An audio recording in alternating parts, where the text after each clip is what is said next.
Sir MP विपक्ष के भी होते हैं, आप सम्मान करते हैं लेकिन काम नहीं करते।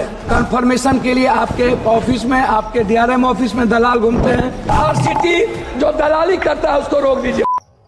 नमस्कार दोस्तों, आप सभी का डायरेक्ट लाइन इंडिया पर बहुत बहुत स्वागत है। दोस्तों, इस समय संसद का शीतकालीन सत्र चल रहा है।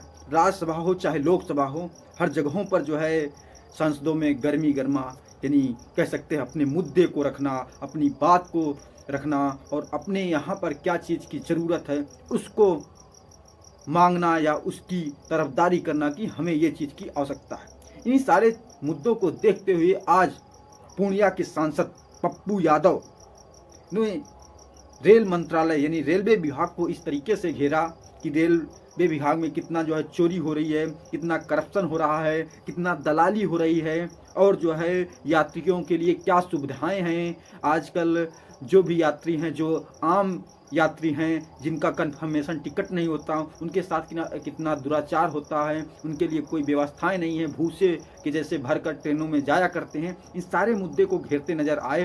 पहले आप ये वीडियो देखिए, उसके बाद जो है आप इस वीडियो के बारे में कमेंट जरूर करिएगा। थोड़ा वीडियो देख लीजिए। दूसरा, कंफर्मेशन के लिए आपके ऑफिस में, आपके डीआरएम ऑफिस में दलाल घूमते हैं। एमपी के चिट्ठी की कोई वैल्यू नहीं है, कंफर्मेशन नहीं होता है और एमपी का सम्मान आपके रेलवे विभाग में कहीं भी नहीं है। आरसीटीसी ट्रेन खान पान में आपने आरसीटीसी को 4 रुपया में जिस कपड़े की धुलाई थी, आरसीटीसी ने उसको 25 रुपया कर दिया। आप बोझ बढ़ा दिए आम आदमी पर। आरसीटीसी बड़े रेलवों में खान पान तो दे देती है थोड़ा सा, लेकिन जो गरीब का जहाँ पर लोअर ट्रेन है वहाँ का खान पान बहुत ही गलत है। दूसरी तरफ आप महिला डिब्बा पर, आम डिब्बों में आप लगभग डिब्बा नहीं है, लगभग आप आम आदमी के लिए कोई डिब्बा नहीं है। वह कंफर्मेशन के बगैर जाने वाला डिब्बा 1 या 2 होता है। 12 डिब्बे हुआ करते थे, अब 1-2 होता है। गरीब रथ के तरह या कोई जनरल गाड़ी के तरह कोई गाड़ी आपकी नहीं है। वंदे भारत को आप चलाइए, कोई दिक्कत नहीं है। वंदे भारत को आप सभी जगह से कंफर्मेशन करिए, अच्छी बात है, मैं उसका धन्यवाद देता हूं।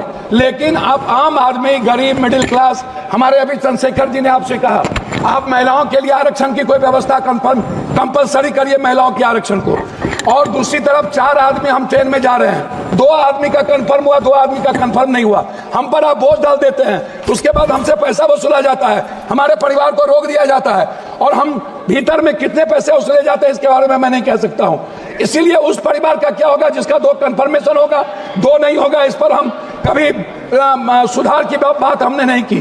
दूसरी चीज, जो ST SC EBC और जो छात्र प्रतियोगिता में जाते हैं, एग्जाम देने जाते हैं बाहर, क्या सरकार की कोई दिलचस्पी? एक तो 11 सालों से रेलवे का एग्जाम नहीं हुआ, खाली भर्ती पड़ा हुआ है, कोई एग्जाम 11 सालों में नहीं हुआ, बैंकिंग की नहीं हुई।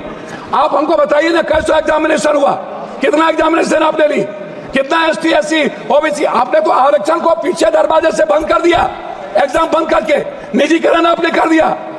और आपसे मेरा 2-3 आग्रह है, आप हमको एक बात आप बताइए, आप विकलांग के लिए क्या व्यवस्था आप कर रहे हैं?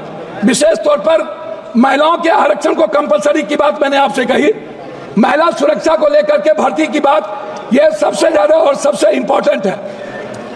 आप विज्ञापन पर खर्च करते हैं लेकिन आप दूसरों को पैसा देंगे, लेकिन बुजुर्गों के लिए और पत्रकार, जो श्रमजीवी पत्रकार है, आप बड़े मालिक को विज्ञापन देंगे, उसको खरीद लेंगे, लेकिन जो छोटे स्तर के पत्रकार है उसका क्या होगा? मैं मैडम खत्म करता हूं। यात्री भाड़ा और माल भाड़ा बढ़ाने के बाद भी आपका रेलवे घाटे में क्यों है? आपने डबल कर दी, ट्रिपल कर दिया, आपका घाटे में क्यों है? कोसी सीमांचल क्षेत्र में रेलवे कनेक्टिविटी को बढ़ाने पर मैं आपका ध्यान आकृष्ट करूंगा। बनमनकी, जनता चौक, पूर्णिया कोर्ट स्टेशन, गरबनेली बाजार, जलालगढ़ बाजार, प्रोफेसर कॉलोनी पर ROB बनाने का आपसे आग्रह, रांची देवघर से रांची को जोड़ने का मैं आपसे आग्रह करता हूं। आग्रह एक बात अंतिम में है आपसे, प्लीज सर, एमपी विपक्ष के भी होते हैं, आप सम्मान करते हैं लेकिन काम नहीं करते।